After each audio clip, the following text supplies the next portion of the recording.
4 orang tersangka dalam kasus mafia minyak goreng telah ditetapkan oleh Kejaksaan Agung. 1 orang berasal dari internal Kementerian Perdagangan Republik Indonesia, serta 3 orang elit dari pihak swasta. Mereka yang berasal dari pihak swasta memiliki posisi yang tak main-main, dari senior manajer hingga komisaris.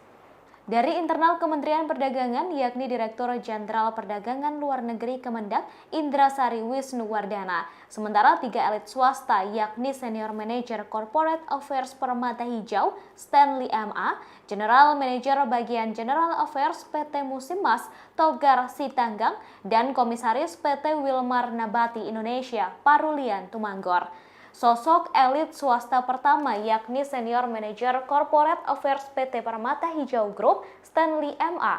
Dari akun LinkedIn-nya, Stanley M.A. sudah bekerja di Permata Hijau Group selama lebih dari 15 tahun.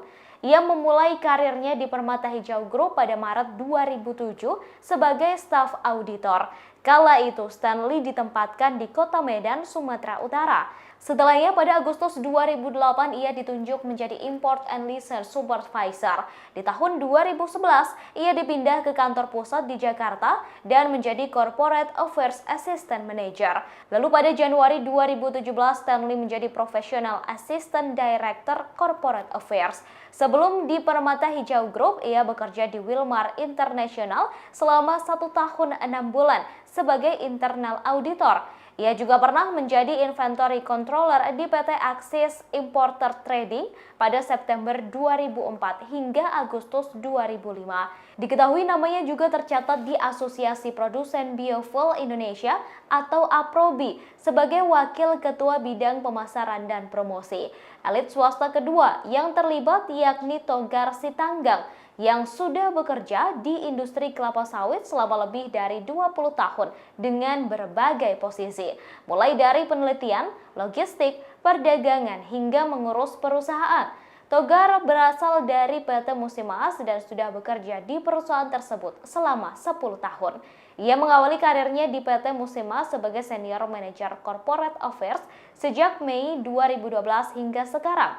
Saat ini namanya tercatat sebagai Wakil Ketua Umum 2 Urusan Perdagangan dan Keberlanjutan GAPKI. Ia juga diketahui aktif di asosiasi terkait kelapa sawit, seperti Asosiasi Produsen Biofuel Indonesia atau APROBI, Asosiasi Produsen Oleosemisal Apolin, dan Dewan Minyak Sawit Indonesia. Elit swasta terakhir yang terlibat dalam kasus mafia minyak goreng adalah Parulian Tumanggor. Ia merupakan Komisaris Wilmar Nabati Indonesia. Tak banyak informasi yang didapat mengenai Parulian, namun namanya tercatat sebagai Ketua Umum APROBI dan ia juga menjabat sebagai Ketua Bidang Perdagangan dan Promosi di GAPKI.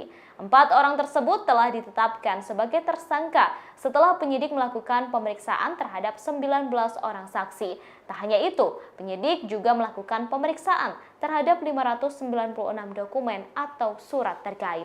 Terima kasih sudah nonton, jangan lupa like, subscribe, dan share ya!